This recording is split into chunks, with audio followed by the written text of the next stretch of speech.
Julia's launchers and combos are by far the best element of this character, and maybe some of the best in the game. She has fantastic wall carry, fantastic damage, and just an amazing army of things that can launch you start combos, both on natural hit and on counter hit. Let's take a look at just the list of basic launchers that she has. Down forward 2-1 is that super high launcher, as is quarter circle 2. You get a slightly better combo off of those, but those are about the only two that yield that. Her hop kick, up forward 4-3. Back 1+2 is a natural launcher. All of the things that end in this uppercut. This while standing 1, 4-4-1, and down 4-1, all those uppercuts are natural launchers. You get the same combo from there. Any way you can arrive at that move, you get the combo from. Sidestep 3+4. This backflip is a natural launcher. It looks like it's that super high that the other ones are, but your recovery is not good enough to get a super huge combo from. She gets a launch by swift step up forward 3+4. Looks like basically the same kick, just a little bit different. That's a natural hit launcher. It's just not one that you're ever going to see. Swift step up forward 3+4. Kind of a weird one.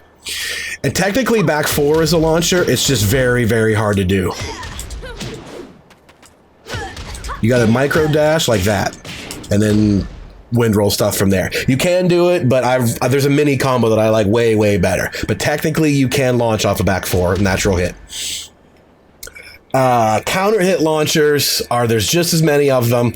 Anytime that you could do this while standing 1 and get that uppercut on a natural hit, you can cancel that uppercut with a 2 and do a palm strike that's safe on block. All of those will launch on counter hit.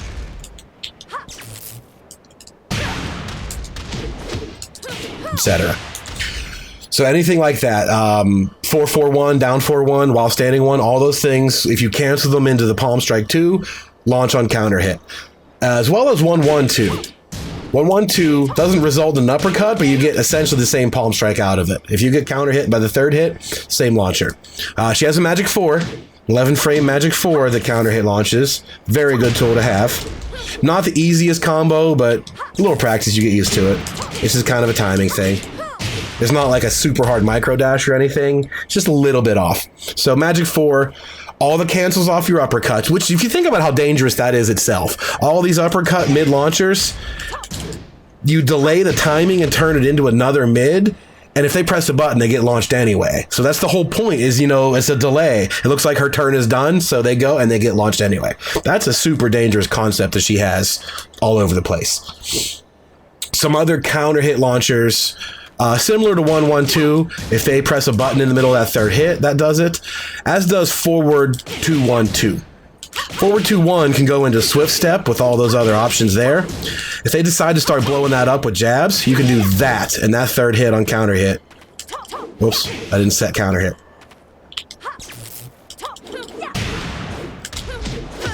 You can combo from that as well. Dash in and pick them up. So the third hit there keeps them from attacking your swift step. Counter hit launcher. What else we got? Up forward 1. Counter hit launcher. That one is also very interesting too. This is a 15 frame mid that's safe. It looks like that nosebleed they get on natural hit. You don't even matter. On counter hit, they can't do anything about it. You do a deep party crasher and launch them. Really good. The second hit of 1+4. Combo starter from that. Both options out of Swift Step. Swift Step 2 and Swift Step 4. The mid and the low. Counter hit launchers. Tremendous stuff. Just think of those options too. Anytime she does a string into the Swift Step, that little low, they try to press that button, you're doomed. You're doomed if you press a button anywhere around this character, basically. So both Swift Step 2 and 4 do it. Wind Roll 1 and 1+2. The high, which is the fastest option, so if you try to interrupt but you're slow, you get nailed. And so does the mid.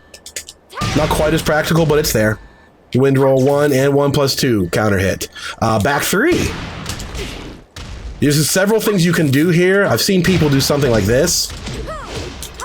I don't even know what comes after that. I know you get the bow and arrow kicking and some wild shit, but if you catch this on a counter hit, you can party crasher and pick them up that way. So back 3 works. Down back 1. We talked about this as being a decent high crusher, and in exchange, it's not safe on block. It's -12, but you get your combo from it. Back 1 is safe on block. mid, counter hit launcher. Good stuff there. If they get counter hit by the second hit, a party crasher. That also works too. We talked about in her top moves how you need to respect the fact that this 4 exists and you need to be ready to duck it, just in case she decides to do it. But if you know she's not going to do it and you want to try to interrupt her from doing successive party crashers, you know, you try to jab her out, you try to stuff her, whatever. If she did, then in turn, go for that 4, it'll counter hit and it'll launch you. So that's a pretty deep mind game to have to deal with. That's the only move she has that I'm aware of that's an automatic screw attack, is the second hit of party crasher. So that's an extensive list. Different things all over the place. Cancels to make things safe, counter hit launcher. All the swift step options, the wind roll options. Everywhere she goes, she's got a counter hit launcher waiting for you. Tremendous list of things. She has 2 wall bounces. Forward 1+2 is an armored version that wall bounces, and forward 1+2 is not. So the armored one is -14 on block. The non-armored one is safe. Both pretty decent, honestly. Forward 1+2 is way better, but as far as the shoulder, you could do worse. For a wall bounce move, you could definitely do worse. There are worse, no doubt about it. So that one is okay. The list of moves she has that wall splat, I'm not going to go over here. It'll be in the Google Doc and all that. Just check them out. Needless to say, there are a lot. There's a ton that are safe, and there's a ton that are safe mids that re-wall splat. Just crazy amount of potential for this character to hit you in combos and do damage. Julia's combos will always follow a similar sort of pattern. There's 3 segments, so to speak. There's the opening hit, which depends largely on what kind of combo you got, whether it's a crumple stun or a bounce or whatever. The middle segment is mostly just wind roll loops, just doing that the correct number of times, and then choosing the appropriate screw attack at the end. That pretty much defines almost all the combos. So all you need to do is learn which ones maximize the certain situation. So I have all in the description in the Google Doc, all the launchers are marked with combos A through F, basically, just to indicate which is the one that you should go for and then which is the optimal version of it. Combo A is the basic B&B that you'll get from most airborne launchers like the hop kick or from the while standing uppercut. Looks like this.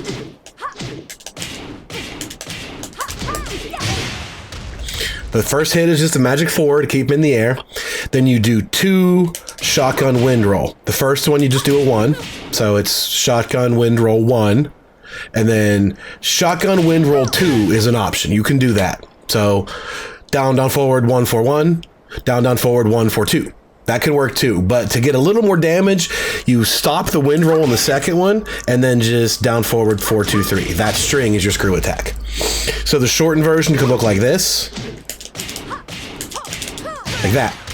You'll get a little more damage if you just cancel that last hit into the 3-hit screw attack. You can't always do that, so that's where it really comes in, is how many of those can you get.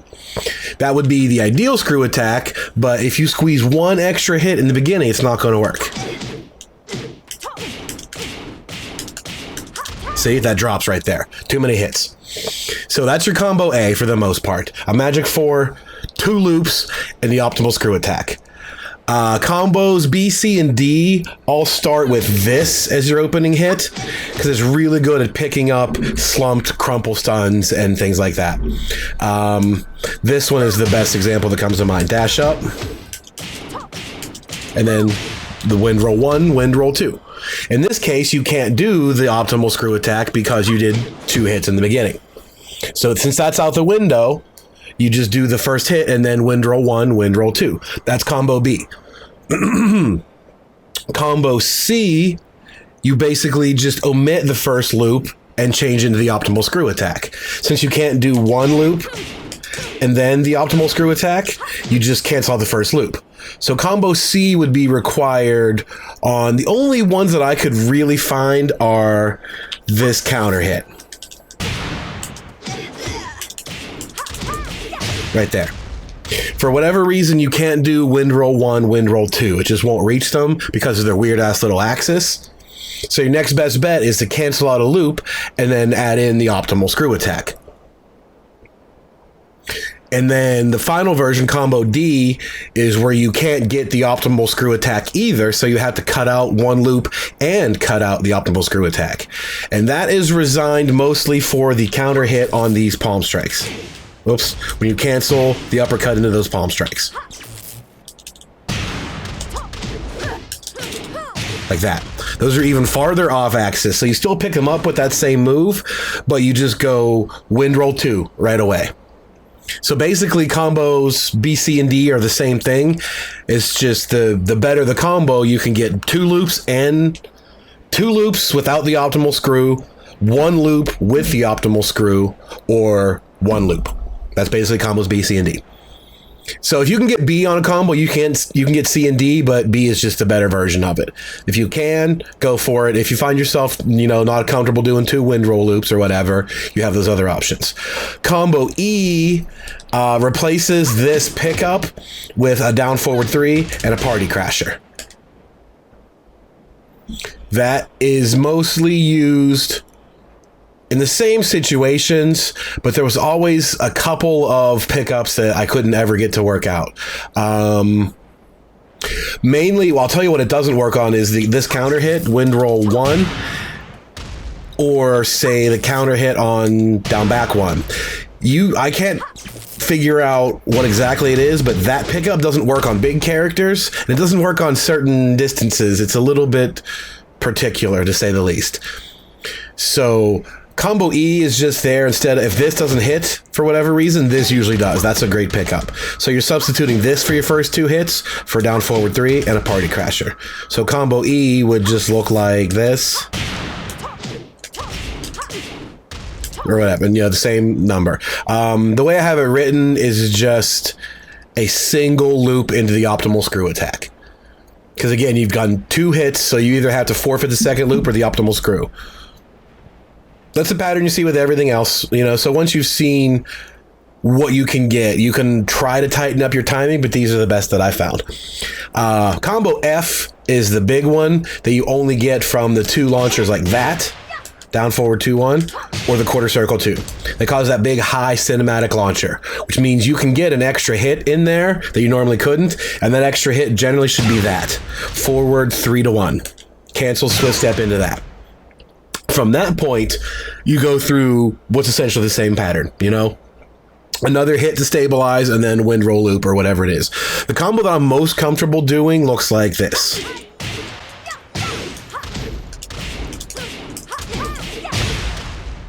Like that. I don't think you can get the second loop. You'll be too far away because of the number of hits. Even though you had a bigger launcher, they still push further away horizontally. So rather than go for 2 loops with a weak screw attack, I just do 1 loop and the better screw attack. There are other options. I've seen things like this. And then another party crasher screw attack. It's kind of hard. I've been able to do it once or twice, but I don't know if it's even worth that much more reliable damage because I just find it so inconsistent. So again, the same structure. Your opening hit is now this guy. So you either have to catch it with this or a party crasher or whatever, and then go about the same business. And you can even end, the end of your wind roll loops. Do another loop and then another party crasher. You can do several of these. Like that's an option too. If you can't quite reach the wall, you can stuff some of those in there. So that's pretty much it for the whole structure. The only things that worth noting that are a little different are the counter hit on up forward 1. You just have to do a very deep party crasher to get it. Damn it. It's a little bit tricky once you get used to it. You have to cover the distance. Wow. There's one. Etc. So that's a little bit different. You can't do anything but that. You don't have time to run up and dash. You have to do a party crasher that's just right. And it's the same with the counter hit on back 3. It's a little bit tricky.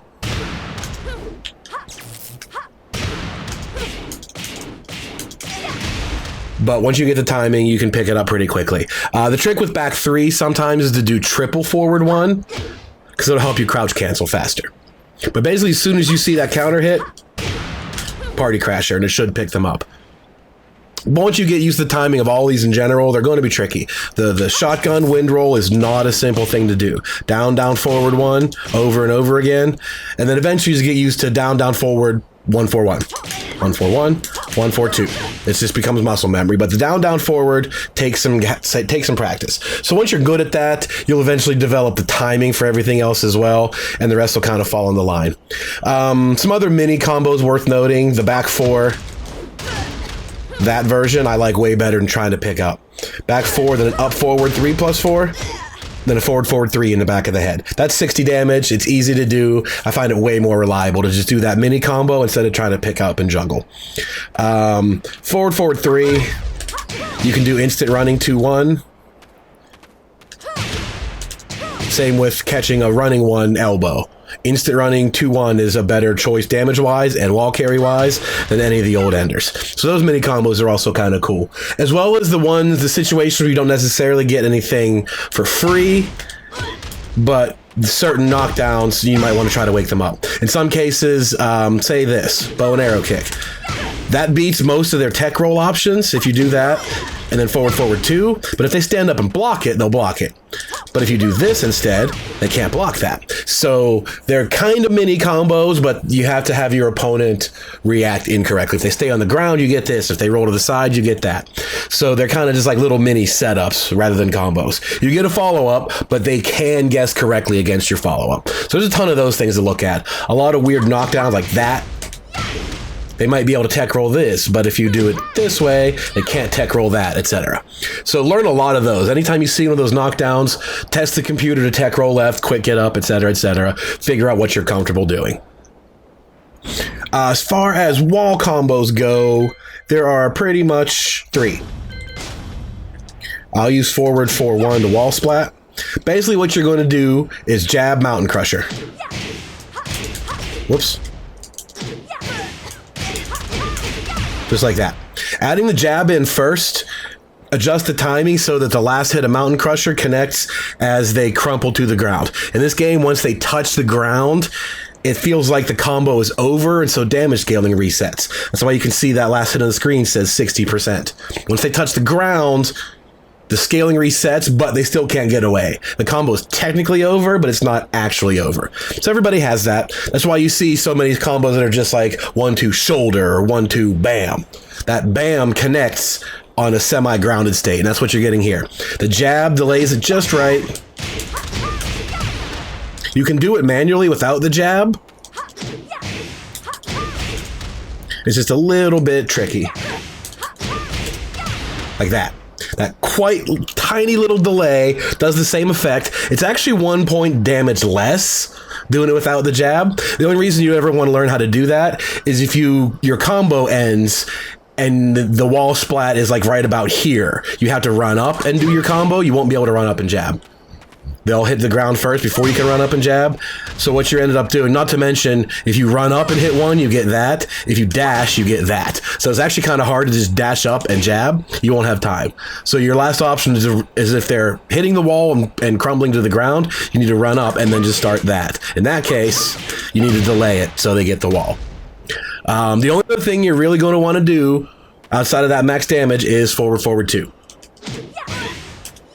This causes that head first flipped over knockdown that if they have to tech back in order to get out of it. If they don't tech back, you get, free damage from it. Like that. That'll hit them again. They're not going to like that again. So eventually they're going to learn, oh, I need to tech back. Once they tech back, they're standing up again, and now they're vulnerable to your full crouch game. Because this forward 2 leaves you crouching. From there, you have the ever annoying bow and arrow kick. From the wall distance, once you hit this, that forward 3 is completely guaranteed. They can't get out of that at all like they can in the open. So that's a low option on your full crouch game. If they're afraid of that, you can just go right to that elbow, full crouch down forward 2. You can do tequila sunrise. You can do all sorts of things out of here. You can go for the mid launcher again, whatever it might be. You have all kind of choices from your nasty full crouch game. So not only does she get mix-up, she gets a crazy looking mix-up. A lot of characters will go for this. Once you tech, they'll either go for, you know, a low poke or a, you know, shoulder or something like that. She's got 30 different crazy looking things she could go after. She could crouch cancel and, you know, sidestep stuff. She has plenty of choices. Then the most of those start from the fact that the one move she has that does this is a full crouch, and her full crouch stuff is really good. Several ways to break the floor if you needed such a thing. I think 1-1 is probably the best damage-wise, but it might affect your scaling. This forward 2 will also break the floor. Keep that in mind. If you're in Forgotten Realm, this is going to break the floor, so you're not going to be able to get that knockdown. I don't think she has another way to do it. But all the list of the other floor break stuff, those will be in the description as well. Pretty much you could guess what they are. Things that cause that little slap and stomps and stuff like that. You could guess what they are. 1-1's a pretty good choice. Forward 2 is your other one.